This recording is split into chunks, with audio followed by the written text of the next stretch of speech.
Sobat Sehati, bersama saya Farah Devina Fitri. Kali ini akan membahas informasi-informasi terkini mengenai kesehatan yang beredar luas di masyarakat. Sebelumnya, tahu nggak sih apa itu dokter muda? Ya, jadi saya merupakan mahasiswa kedokteran yang sudah lulus, namun sedang berusaha untuk mencapai gelarnya menjadi seorang dokter. Jadi kali ini, saya tidak akan memberikan resep kepada teman-teman semua, juga tidak akan mendiagnosis penyakit dari teman-teman, melainkan saya akan memberikan edukasi kepada teman-teman mengenai informasi yang beredar luas pada masyarakat, khususnya tentang kesehatan. Apakah itu fakta atau mitos? Kita hari ini akan bahas mengenai PMS dan menstruasi. Saya rasa teman-teman sudah tidak asing lagi ya mendengar kata PMS dan menstruasi itu, khususnya bagi para perempuan di luar sana. Seperti saya juga mengalami apa itu PMS dan menstruasi. Jadi PMS dan menstruasi ini adalah dua hal yang berbeda namun saling keterkaitan. PMS adalah pra-menstrual syndrome atau gejala-gejala yang dialami seorang perempuan sebelum menstruasi, sedangkan menstruasi adalah proses keluarnya darah dari rahim seorang wanita melalui vagina yang terjadi setiap bulannya secara alamiah. Apa sih itu sebenarnya PMS? Jadi PMS itu terjadi sekitar seminggu sebelum menstruasi. Di saat itu, perempuan akan merasakan ketidakstabilan emosi yang amat dahsyat. Salah satunya adalah labil, sering tiba-tiba sedih, tiba-tiba senang, kemudian tiba-tiba sering banyak makan, terus gak mau makan, tiba-tiba bahagia, tiba-tiba menangis. Loh, kenapa sih seperti itu? Ya, karena itu semua ada alasannya. Terjadi perubahan hormon pada wanita ketika ia mengalami menstruasi. Perubahan hormon tersebut menyebabkan ketidakstabilan emosi pada wanita tersebut. Nah, jadi untuk kalian-kalian yang punya pacar, tiba-tiba pacarnya ngambekan atau kalau kata orang Melayu meraju seperti itu adalah hal yang sebenarnya harus diwajari. Walaupun kadang ada beberapa nih yang oknum-oknum tertentu yang menjadikan hal tersebut sebagai suatu alasan yang tidak masuk akal ya. Tapi teman-teman, memang wanita itu pengennya dimengerti. Karena kami memang begitu. Jadi saya sebagai wanita juga merasakan hal yang seperti itu. Bukan mau kami. Karena memang kami mengalami itu. Gitu loh, gimana ya caranya. Pokoknya begitu deh. Intinya ketika kami PMS, kami akan merasakan perubahan mood yang tidak tahu dari mana asalnya tiba-tiba aja terjadi. Kayak gitu. Dan itu ada penjelasan ilmiahnya tadi. Karena adanya perubahan hormon. Sedangkan mens, nah teman-teman pasti nih di sini semua sudah merasakan mens atau mungkin adik-adik yang belum mens, ini kakak kasih tahu ya apa itu mens. Jadi ketika tiba-tiba keluar darah dari bagian organ vital kalian saat kalian sudah cukup usia, yaitu usia reproduktif, sudah bisa menghasilkan keturunan. Tapi jangan sampai deh macam-macam ya. Pasti ya pas menstruasi ini ada yang pernah merasakan nyeri yang amat dahsyat ketika mens tersebut mulai terjadi pada diri kalian. Salah satunya adalah kram perut, ya kan? Bagi orang medis itu namanya adalah dysmenor atau nyeri saat mens. Kenapa hal tersebut bisa terjadi? Ketika mens itu terjadi perubahan hormon prostaglandin dalam tubuh kita yang meningkatkan kontraktilitas otot rahim. Jadi tuh seperti ini loh, otot rahim kita nyut. Nah, makanya jadinya kram, sakit banget deh pokoknya ya.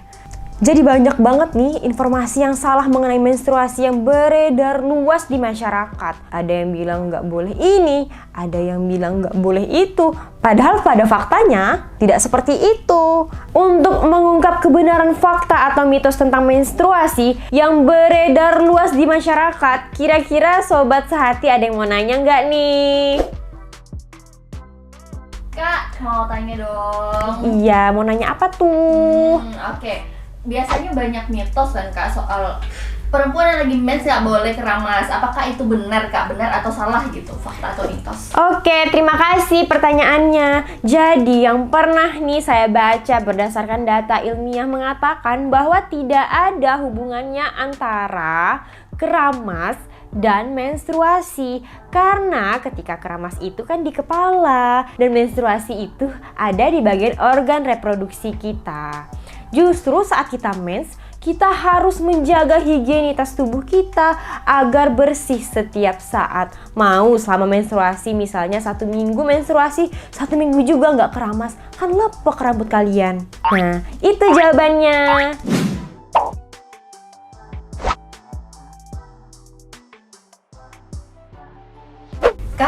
apakah soda itu bisa memperlancar darah haid? Soalnya banyak teman-temanku yang bilang gitu. Bener nggak kak?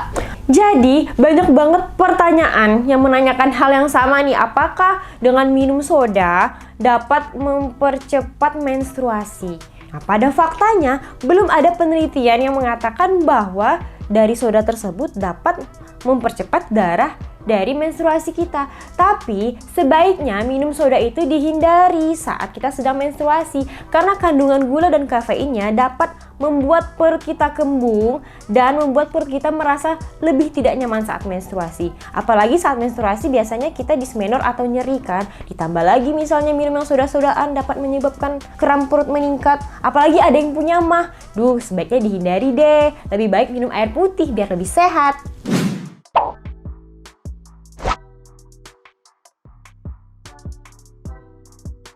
Kalau misalnya air dingin atau es krim gitu kan lagi pengen pas PMS lagi pengen minum air dingin, apakah itu berbahaya kak? Bisa menyebabkan darah mens kita itu membeku atau menggumpal gitu? Secara logikanya yang beku-beku yang dingin-dingin itu dapat membekukan cairan ya. Tapi pada faktanya untuk darah mens itu sendiri kan berasal dari organ reproduksi. Sedangkan ketika kita minum yang dingin-dingin atau minum es krim itu masuknya ke saluran pencernaan. Dua saluran yang berbeda antara pencernaan dan organ reproduksi. Jadi itu salah ya teman-teman. Tidak ada hubungannya antara minum es dengan menstruasi yang akan menyebabkan penggumpalan darah karena merupakan dua saluran yang berbeda. Seperti itu.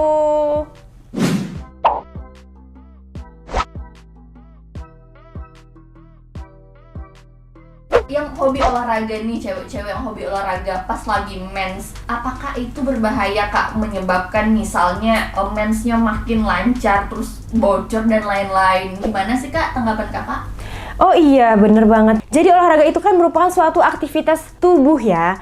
Nah, banyak yang mengatakan apabila olahraga itu dapat mengganggu jalannya mens. Padahal pada faktanya olahraga itu dapat meriliskan hormon stres di mana akan mengurangi nyeri dan kram pada perut saat menstruasi. Tapi kalau bisa olahraganya yang ringan-ringan aja, nggak juga angkat berat seperti ini. Olahraga kayak jogging, jalan santai. Nah, yang ringan-ringan dulu deh.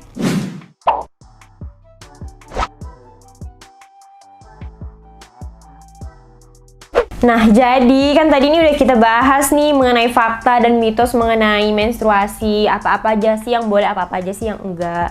Untuk teman-teman yang pastinya akan mengalami menstruasi, khususnya bagi para perempuan, ada baiknya kita mencegah sebelum mengobati. Untuk menghindari terjadinya nyeri saat mens atau hal-hal yang tidak diinginkan saat mens, teman-teman harus melakukan aktivitas fisik seperti olahraga secara teratur, makan makanan yang bergizi, dan istirahat yang cukup. Apabila teman-teman merasa saat menstruasi nyerinya sangat parah, disarankan untuk segera langsung konsultasi ke dokter atau ke ahlinya.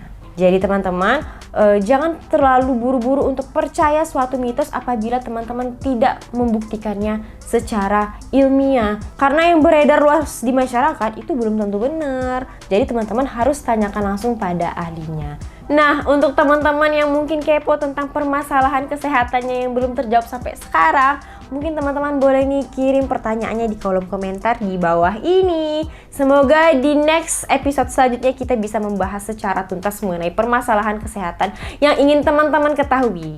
Jangan lupa like dan subscribe ya.